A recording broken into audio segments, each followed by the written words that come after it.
Today, a quick update regarding my listening room and a very important equipment repair. Stay tuned.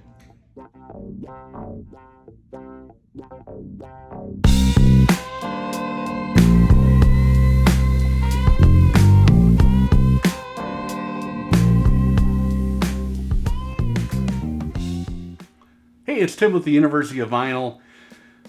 Intrepid viewers, regular viewers of my channel, noticed something was amiss in my background. About a month ago, my beloved and fairly new to me Thorens TD 145 vintage turntable. I started getting weird left channel cutouts, and I kept on taking off the head shell connector, and occasionally everything would come back to normal, but it kind of got continually worse, and I decided to bring it into a good friend of mine here in Fort Collins, Colorado. His name is Lance. Lance, shout out to you. He has done a lot of work for me in the past on various components. In fact, I worked out a trade for my Marantz back to him, partial trade, so I could get the MA 6100 integrated Macintosh that is currently the kind of heart of my system. Anyway, I brought it over to Lance. He did a little bit of work trying to figure out what was going on, put a multimeter on that tone arm, and we kind of came to the conclusion, or Lance did, that the tone arm and the wiring inside was shot.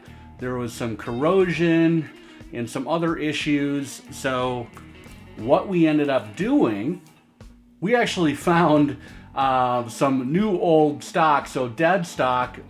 Some guy, I think, who used to work for Thorens, based in Switzerland, he has a plethora of basically dead stock old parts that have never been used, and I was able to order up a brand new pre-wired, ready to roll tone arm.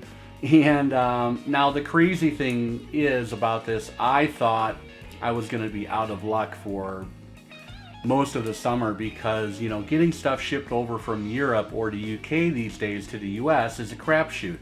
I am currently waiting on an album from the UK that I ordered. It's been 2 months. It's lost in the system somewhere.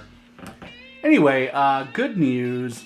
I ordered this part, this new tone arm, in the first week in June, and the estimate was that it wouldn't be shipped until July 15th. And I'm thinking, oh shit, this is going to be a while. But it turned out I got a tracking notification about a week later saying the thing had already hit customs in New York, and it arrived. I mean, this thing arrived within 10 days from Switzerland. And thank God, because Lance was able to work his magic again, put everything back together.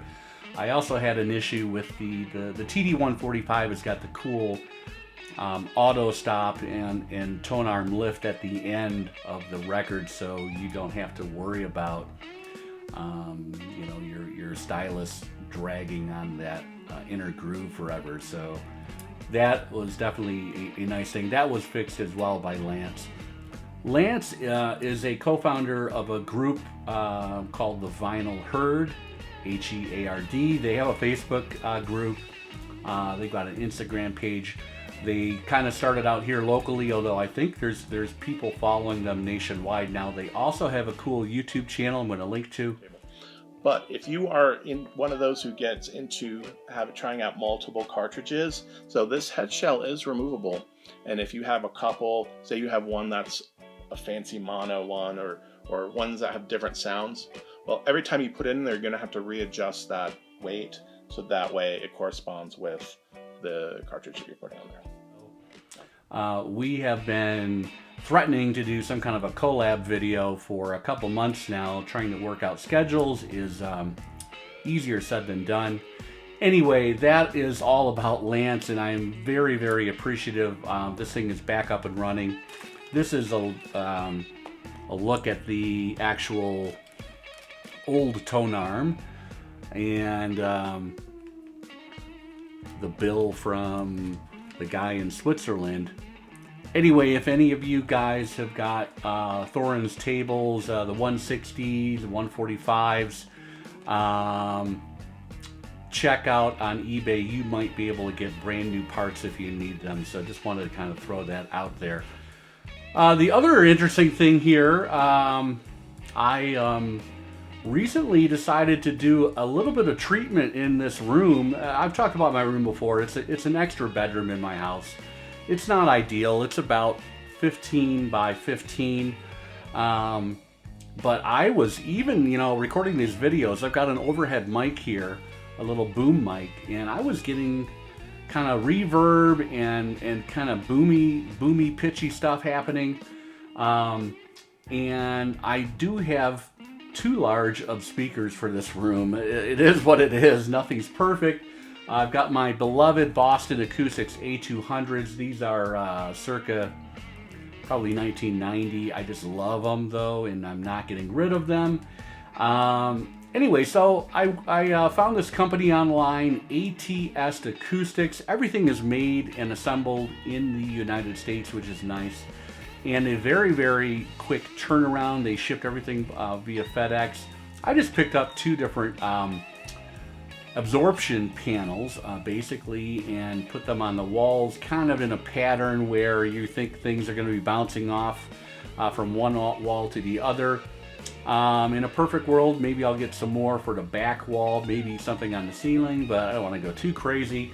I haven't really had enough time to figure out what kind of a difference, but I do think they're helping, at least psychologically. So I'm going to drop a link to ATS Acoustics in the description as well. I have no affiliation.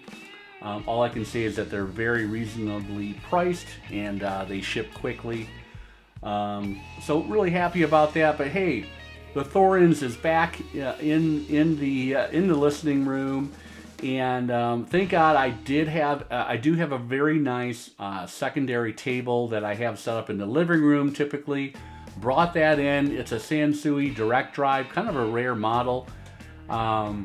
You can see that in my previous videos over the last 30 days or so. But anyway, we are back up and running. When I got my table reset up, there's always the dilemma, hey, what should I spin first? And I opted for the DJ 12-inch single from Fagan, New Frontier, and the flip side, the Goodbye Look. Sounds absolutely incredible. Very happy to have the Thorens back in operation. That's today's video, just a little bit of a listening room update with a little tidbit about room treatment. Hope everyone's having a great day. We'll be back soon.